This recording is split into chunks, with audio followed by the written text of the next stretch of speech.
Ya, sahabat Aguson Papers, ketemu lagi di channel saya Aguson Papers. Seperti biasa, cuman kali ini mungkin saya mau bercerita ya. Karena kemarin lagi ngumpul, ada yang ngomong, Bang Agus, lu kan punya cerita bagus tuh. Pernah rame kayaknya pernah ditulis juga di blog dan di klub menulis tentang persahabatan, tentang perjalanan, tentang ala-ala mahasiswa yang lagi coba petualangan begitu gitu kan, dan itu true story banget gitu. Ada horornya, tapi horor-horor kocak sih, horor kocak gitu. Persahabatannya ada, kemudian kegilaannya ada, dan gokil banget gitu ya. Adrenalinnya juga sangat gitu ya. Dan kayaknya enak tuh kalau dibikin podcast biar teman-teman semua juga bisa dapat tuh cerita gitu. Tapi gue kepikir-pikir juga, ya juga ya, karena memang dari sekian banyak manusia lah, kalau gue sebelum pikir banyak orang yang mungkin bisa mengalami kejadian itu tuh menjadi orang yang paling bersyukur gitu ya, karena bisa bertemu dengan situasi yang dramatis, perjalanan seperti itu. Nah ternyata gue ngalamin di cerita itu, makanya kayaknya gue perlu perlu sharing berbagai cerita gitu ya dalam podcast gue kali ini. Jadi eh ini kejadiannya tahun 2001 dan 2000, antara 2001 2002 lah ya. Waktu itu gue kuliah ngambil jurusan DKV. Kampus gue kampus kecil, kampus yang mungkin nggak pernah terkenal di Jakarta. Tapi gue di situ bertemu dengan orang-orang hebat, dengan sahabat-sahabat gue yang sekarang juga sudah jadi orang hebat gitu ya. Mungkin yang kalau ngeliat video ini, dia akan terngiang, terbuka lagi tuh memori-memorinya gitu kan. Masa-masa lalu ketika bersama dengan gue ngalamin perjalanan ini. Judulnya Kereta Setan ya, Kereta Setan Gila ya. Saking gilanya itu bahkan salah satu teman gue itu, salah satu sahabat gue bilang, selama gue seumur hidup gue perjalanan naik kereta dari pertama sampai turun, ini bener-bener baru gue kali ini ngalamin yang namanya semua hal-hal yang dalam kereta itu penuh dengan ketegangan. Ya ini nih kereta setan ini nih. Temen gue sampai ngomong kayak begitu gitu. Artinya memang kalau gue juga kadang kalau mengingat-mengingat lagi tentang cerita itu, kadang gue suka gemes gitu ya, suka gimana gitu. Dulu gue di kampus gue itu ada sistem yang namanya trimester ya. Beda kalau kampus-kampus orang umum kan liburan itu semester 1, semester 2, 3, 4. Tapi kalau kampus gue ini karena cuman kuliah singkat, jadi 1 tahun tuh dibagi 3 menjadi trimester. Nah, di tiap-tiap trimester itu ada liburan. Karena ini trimester terakhir kalau nggak salah, menjelang semester 3. Jadi gue punya waktu libur panjang saat itu. Nah, gue ada ajakan, kita di kantin ini kita lagi ngobrol kan, lagi ngobrol bertiga. Tuh, kita ke Jogja yuk. Wah, ketika nyebut Jogja itu, langsung kepikir tuh fantasi gue. Karena Jogja adalah salah satu kota impian gue yang belum pernah pada saat itu. Pingin banget gue tuh menginjakan kaki di sana dan melihat gitu, apa itu Jogja pada saat itu gitu. Jadi ketika dia menyebut temen gue, Jogja yuk. Kebetulan kan si Budi, Budi itu salah satu staf administrasi di kampus gua kan. Dia tuh orang Jogja, tinggal di Jogja, tepatnya di Klaten. Dia nawarin tuh, lu kalau mau ke Jogja, nanti nginepnya di sana. Kebetulan dia mau pulang besok liburan. Kalau mau, gimana kalau kita besok jalan-jalan ke Jogja, nginepnya di rumah dia. Ya kita kemana lah, kita hangout kemana-mana gitu. eh nggak pakai pikir panjang kan, gue ayo gimana teknisnya, ya udah, lu punya duit berapa, gue punya duit berapa.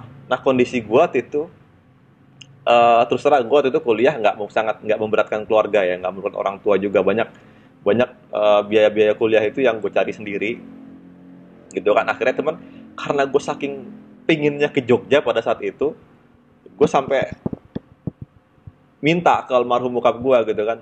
Waktu itu bilang, Pak, saya mau studi banding nih ke Jogja gitu kan, minta minta ongkos gitu kan. Padahal bukan studi banding, emang pengen pengen jalan-jalan aja gue ke Jogja. Dikasih lah tuh, gue pribadi tuh dikasih ongkos 100.000 buat perjalanan gue ke Jogja dan segala macamnya di sana. Zaman dulu itu belum ada istilah namanya backpacker ya. Belum ada backpacker, belum ada macam-macamnya semacam itu seperti sekarang gitu kan. Sampai akhirnya gue bersama dua sahabat gue ini berangkatlah ke Jogja tuh, dan menginap di rumah Budi tadi. Dengan Budi berarti berempat ya. perjalanan. Ini storiesnya panjang banget. Gua setelah melakukan perjalanan panjang ke Jogja dengan lika-liku liburan di dalamnya gitu ya. Nah, cuman gue singkat bypass aja ke poin di mana gue mengalami hal-hal yang paling dramatis gitu ya. Nah, suatu malam, ini letak posisinya adalah malam terakhir ya. Bukan malam terakhir sih sebenarnya. Jadi kondisinya pada saat itu menjelang sore, ya menjelang sore malam itu kita dalam keadaan yang gelisah. Gelisahnya karena pertama uang gue habis, uang gue sisa 10.000 dan temen gue, sahabat gue satu ini sisa tinggal 20.000 dan yang satu lagi sisa sama dengan 10.000 sama persis dengan gue karena memang gue melakukan perjalanan panjang itu selama hampir 2 pekan di sana itu cuma bawa 100.000 gitu. Tapi gue sudah melakukan perjalanan jauh sekali pada saat itu. Nah pas malam-malam dalam keadaan gelisah nih habis maghrib apa isya gitu ya. Jadi di rumahnya Budi itu lucu ya, rumahnya bukan lucu. Itu di tengah sawah, depannya pohon bambu dan halamannya itu begitu gelap. Lampunya cuma lampu 5 watt atau 10 watt gitu yang kuning zaman dulu bohlam. Itu cuma ada suara jangkrik, krik krik krik krik krik gitu ya. Dan di situ gue cuma bertiga ya. Bertiga dengan dua sahabat gue ini. Budinya nggak ada, orang-orang yang punya rumah tuh udah nggak ada, apalagi pada di dalam semua. Dan itu adalah kondisi yang paling gelisah. Gue nggak tahu kalau digambarkan pada malam itu adalah kondisi orang-orang yang sedang bingung ya. Gue juga bingung, dua sahabat gue ini juga bingung. Kita ngopi, bikin kopi ya, kopi hitam di depan rumah itu di teras. Kelonting sambil ngaduk-ngaduk gitu kan. Gue berpikir nanya gitu kan. Jadi gimana nih rencana kita, Drong? Nah, Gondrong ini salah satu sahabat gue. Kenapa dipanggilnya Gondrong? Karena waktu gue pertama kuliah, waktu MOS, orang yang pertama kali gue kenal di kampus adalah dia ini nih. Anak DKV juga ya, rambutnya gondrong kayak kakak, pada kayak kakak slang. Perawakannya juga sama kayak gitu. Dulu gue seuzon banget sama dia nih, wah nih orang gue kenal, gue malas banget nih sama dia nih gitu. Padahal gue juga dulu gondrong juga gitu. Tapi gue malas banget kayaknya gimana gitu. Tapi ternyata pas gue kenal asli orangnya dewasa dan ternyata lebih dalam menjalin kehidupan dibanding gue dan ternyata gue banyak belajar dari dia. Panggilannya namanya Khalid, cuman panggilnya Gondrong. Dikenalnya dengan di kampus itu karena dia adalah Gondrong satu-satunya dipanggilnya Gondrong. Dan dialah yang selama ini membersamai gue tuh di kampus sampai aktivitas kampus belajar tentang menggambar, gambar bentuk, fotografi dan sebagainya itu gue selalu jadi bantalannya dia lah ya kemana-mana gitu. Satu lagi teman gue ini namanya Ujang. Ujang ini anak accounting, jurusannya accounting di kampus gue. Ini nyebrang banget ya. Ini orang sangat bertolak belakang dengan karakter gue dan karakternya si Gondrong ya. Kalau gue kan memang senangnya nongkrong, kemudian senangnya ya ngopi dan macam-macam sebagainya gitu. Kalau dia tuh kan namanya anak accounting kan, rapi, belah tengah, rambutnya pendek, ganteng gitu kan, sebagainya rapi gitu, polos, asli Tasik ya, namanya Ujang. Dan Ujang ini orangnya sangat-sangat polos waktu itu, sahabat gue juga ya. Dan entah kenapa dia tuh begitu klik sama kita, jadi nongkrongnya tuh selalu walaupun dia anak accounting nyebrang nih. Nongkrongnya tuh sama-sama anak-anak di kafe waktu itu, sama anak desain grafis. Kemana aja gue nongkrong, gue ngamen, gue nyari uang, gue bikin sesuatu sama anak-anak di kafe, dia tuh selalu ada gitu. Selalu membersamai, bahkan kedekatan dengan anak accounting itu malah lebih dekat kan anak desain grafis, khususnya ke gue gitu. Akhirnya kita bertiga ini udah kayak soulmate-an banget lah, sahabatan tektok-tektokan gitu ya. Nah pas malam itu gue ngomong kan, gimana nih, jadi nggak ke Bali gitu. Karena memang pada saat malam sebelumnya, kita tuh bertiga punya rencana gila gitu. Rencana gilanya adalah dengan duit yang minim tipis ini, bagaimana caranya kita bisa ke Banyuwangi, nyebrang ke Denpasar, dan kemudian liburan di Bali gitu. Karena di Bali itu ada salah satu kakaknya Gondrong ini, teman gue ini tinggal di sana gitu kan, yang bisa jadi bantalan buat tinggal, buat liburan, bisa minjem duit gitu kan, kemudian bisa nginjekin tanah ke Bali. Jadi impiannya sampai kayak begitu. Dan caranya adalah bagaimana kita bisa adventure petualangan ke Bali dengan sisa-sisa uang yang kita ada gitu. Senasib sepenanggungan pada saat itu. Lo sengsara, gua sengsara. Lo susah, gua susah. Kita udah bertekad dan berazam pada saat itu kayak begitu kondisinya. Gua sih nantangin aja pada malam-malam sambil ngelempar-ngelempar bungkus rokok gitu kan. Gimana nih? Jadi nggak ke Bali gitu. Jadi gue bener-bener nantangin pada malam itu. Cuman yang anehnya lagi, yang gilanya lagi, jadi malam itu, malam sebelumnya itu sebenarnya gue tuh megang duit tuh udah tipis ya, duit gue tuh udah tipis. Masing-masing itu kita megangnya udah tipis-tipis banget gitu. Tapi ada satu tempat yang pengen gue kunjungin pada malam sebelum malam itu ya, yaitu ke petilasannya Sultan Pangeran Pandanaran kalau nggak salah itu di Klaten ya. Malam itu di Desa Bayat yang pengrajin kendi-kendi gitu. Jadi gue menyempatkan tuh pada malam sebelumnya itu gue main ke petilasannya Pangeran Pandanaran di sana. Nah, itu sampai tengah malam tuh. Gue inget banget waktu itu gue berempat itu, gue, Gondrong dan Ujang itu ke sana main ngelihat yang namanya petilasannya Pangeran Pandanaran kayak apa gitu. Kemudian pas turunnya, pas selesainya, gue bingung, gue heran ngeliat temen gue satu nih si Ujang ini.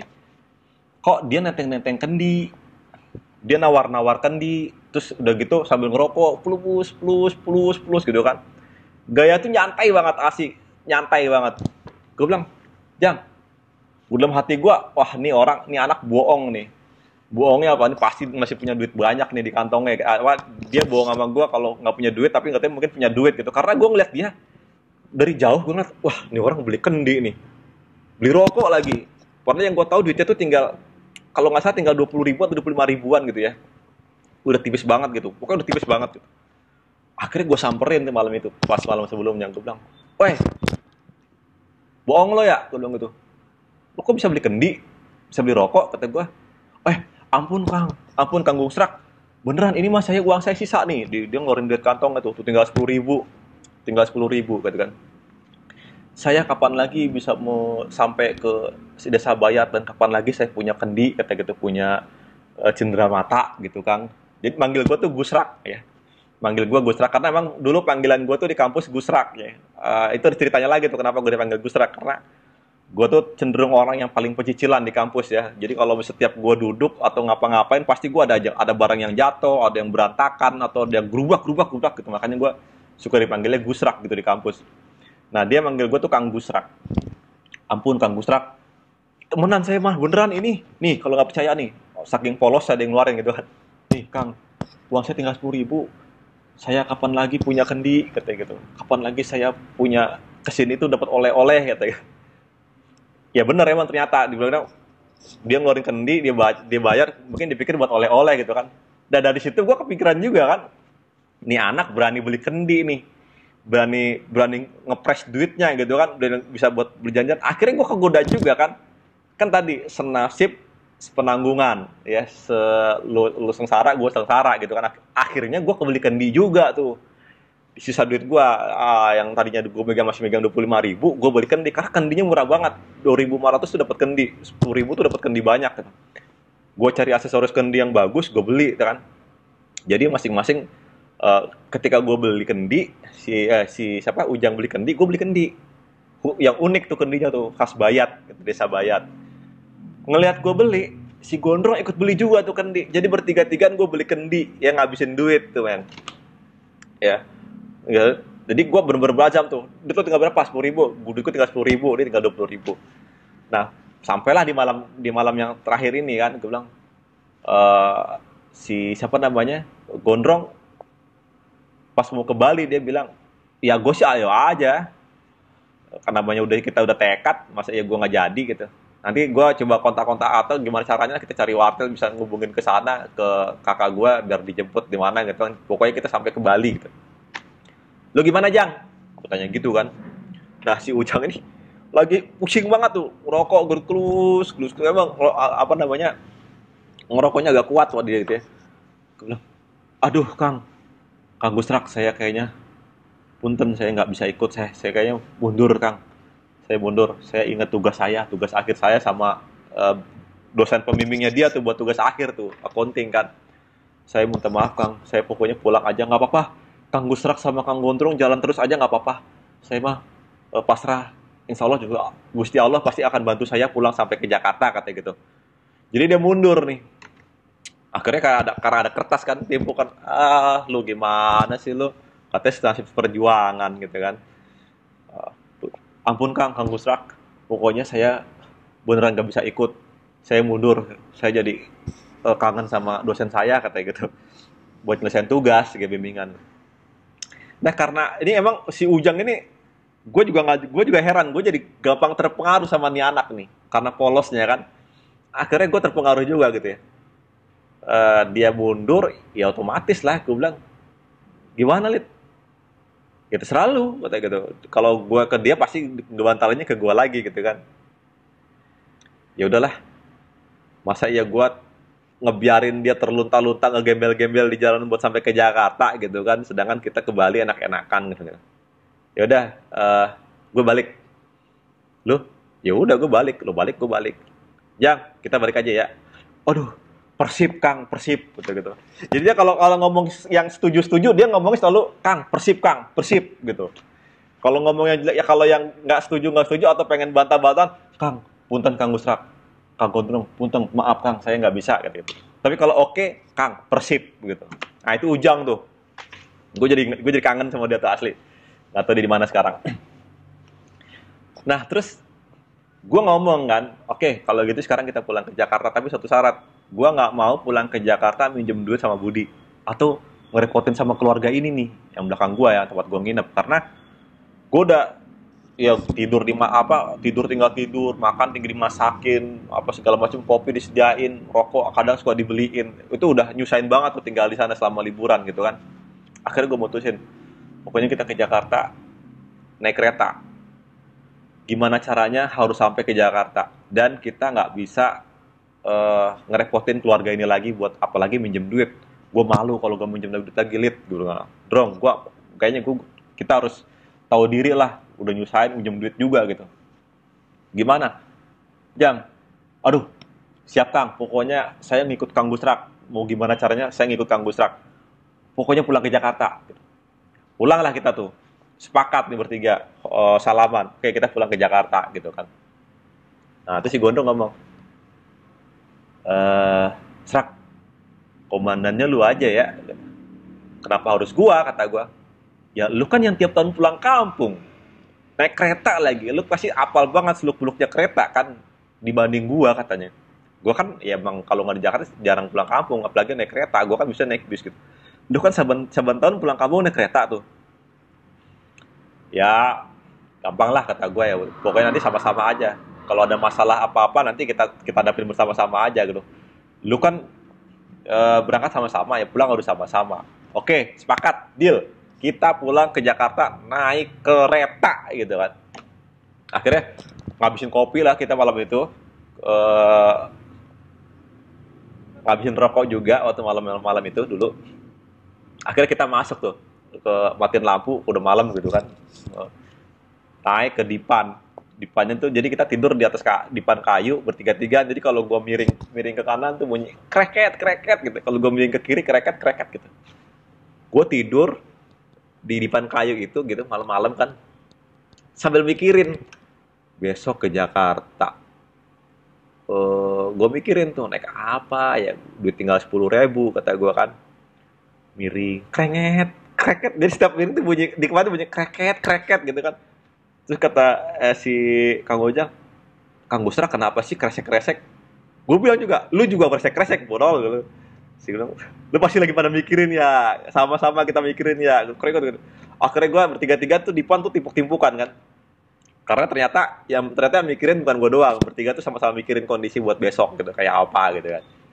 Nah, malam kemudian tidur lah kita tuh malam itu.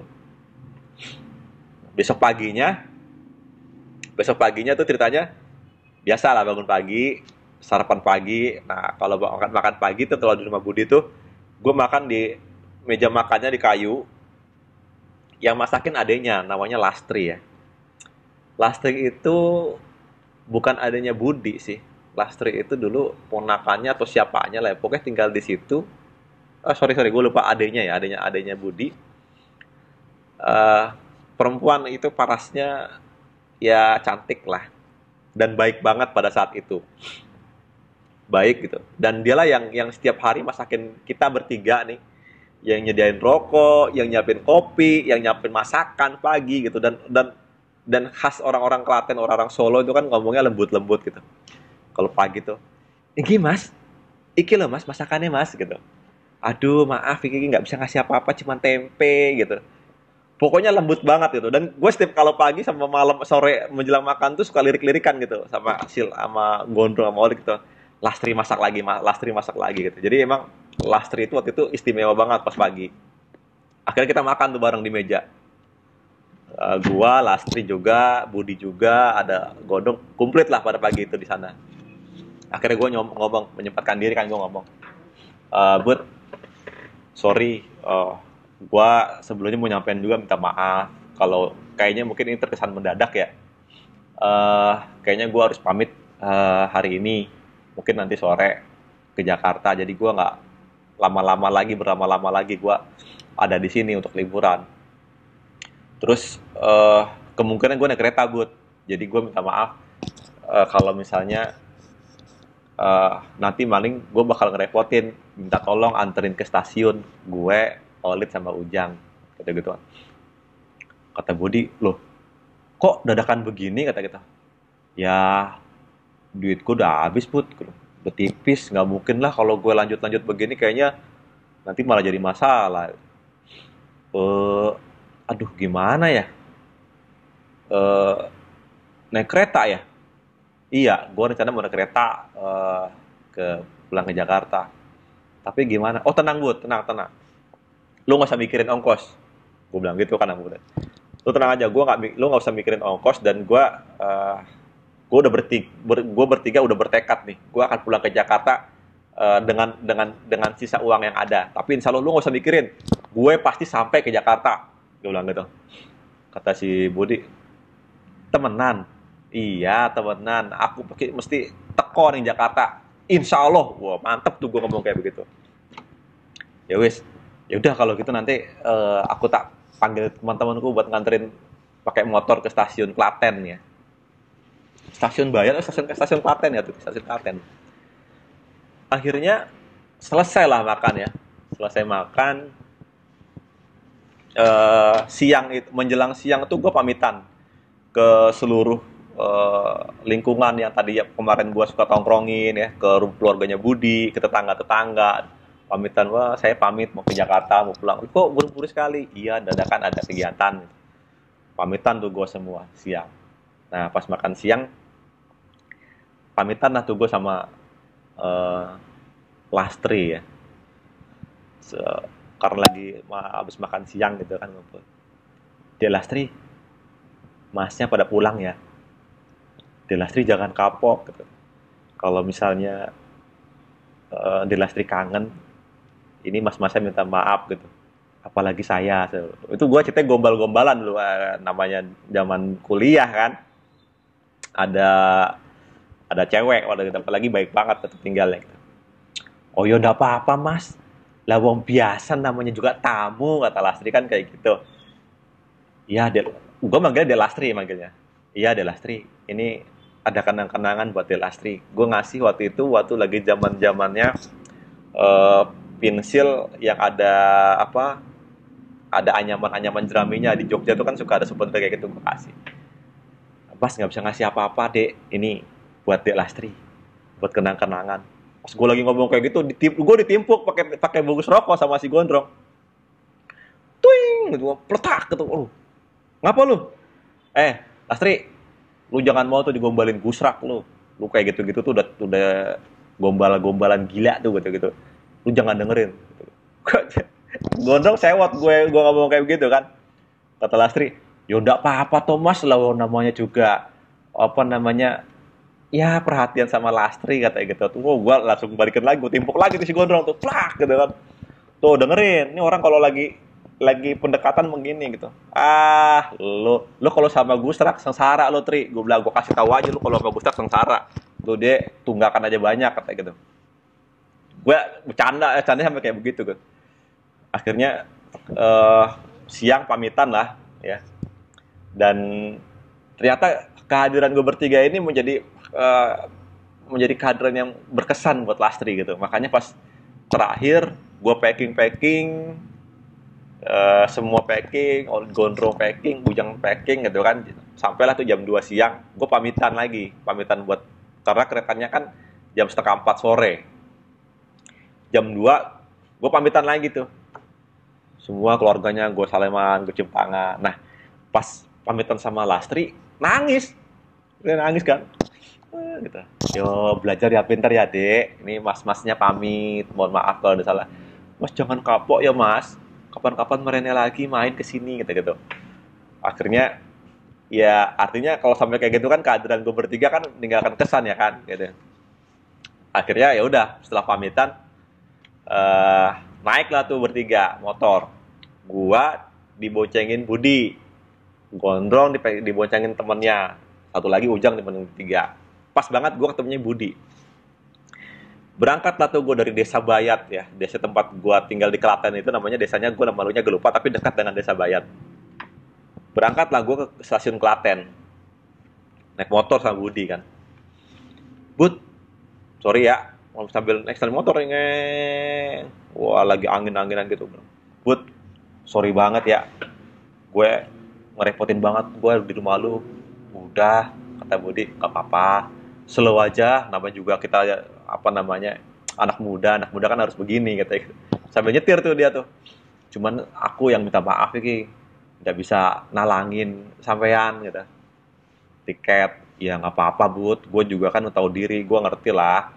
Dan lu tuh udah bantuin gue tuh banyak banget. Kalau gue sampai ngerepotin lu buat beli tiket, ya gue malu lah.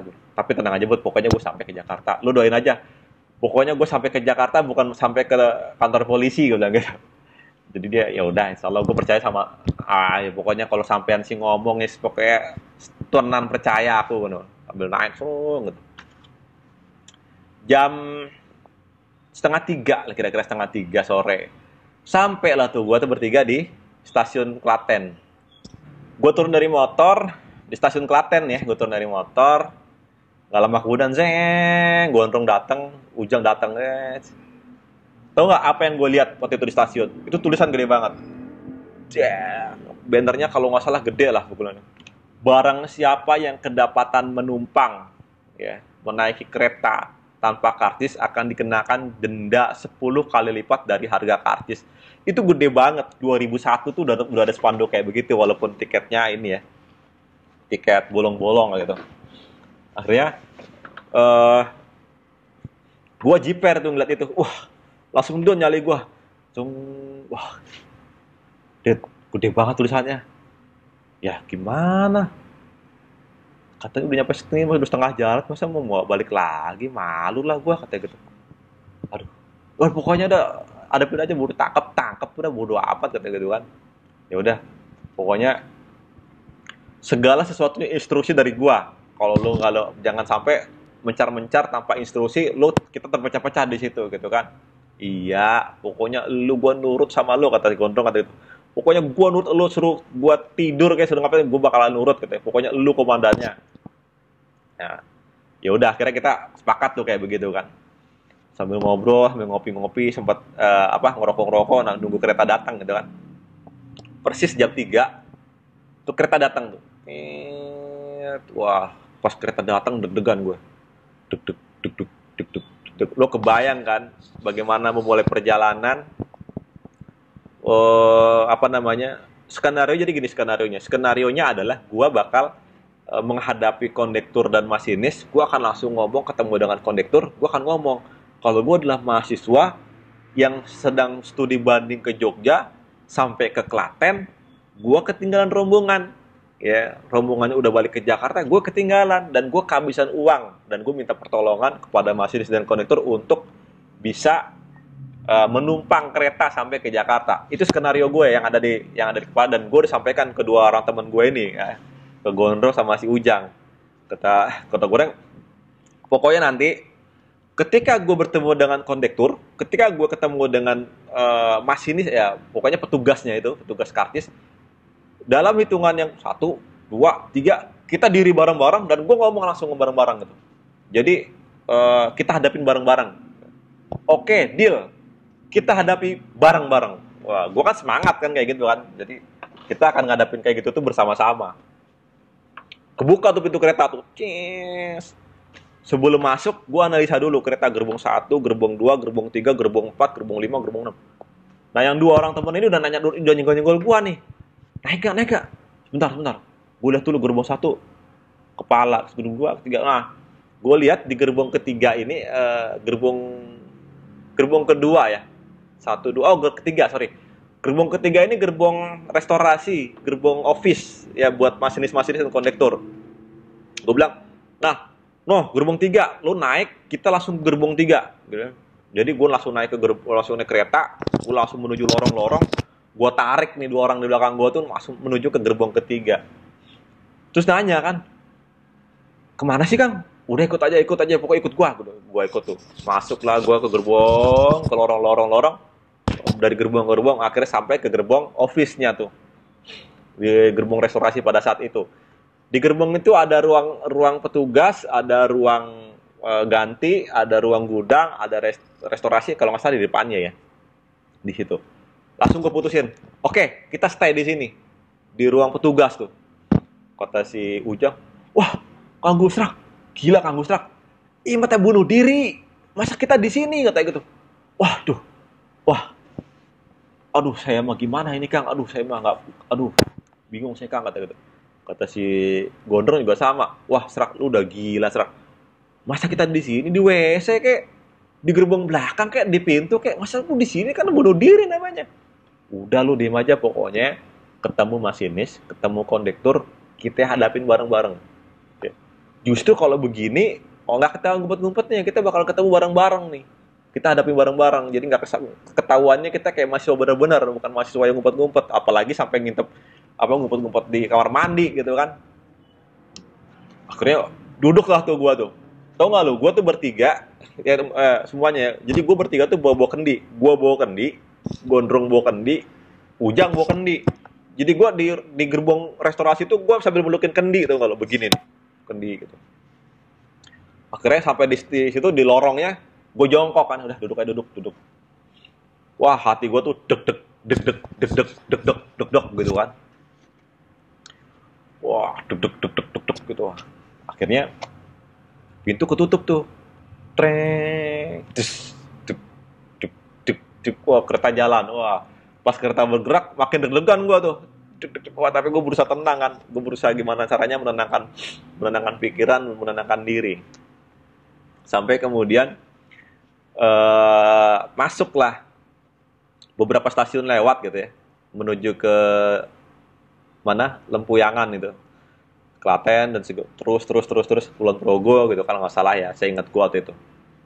Nah, datang nih kondekturnya tuh, tugasnya cek karcis gitu kan. Loh, ngapain kamu pada di sini? Bangun. Oh, petugas tuh ngeliat gue bertiga lagi nongkrong, bawa kendi kan di gerbong itu. Dia baru keluar dari ruang petugas, megangin yang kan dulu, kalau zaman dulu karcisnya bolongan tuh. Nah, gue di situ. Ngapain kalian pada di sini? Bangun. Ini ngapain? Siapa kalian yang baru gitu? Langsung gue kasih ababa tuh. 1, 2, 3 gitu. Bangun, maksud gue hitungan ketiga bangun sama-sama. Terus gue ngomong gitu kan. Pas hitungan ketiga gue berdiri kan, langsung hadap-hadapan gue tuh sama sinis tuh. Pas gue hadap-hadapan, gue ngomong. Pas gue nengok ke belakang, katanya dua teman gue ini kagak berdiri bro, masih jongkok gitu. Wah, gue langsung sepaneng kan, langsung makin deg-degan gue tuh, makin duk. Gue ngeliat, wah anjir nih, mereka nih sialan nih gue tuh. Perjanjiannya bertiga, berdiri bareng-bareng, ngomong bareng-bareng, tapi ini yang berdua nggak berdiri, gue doang yang berdiri kan. Akhirnya gue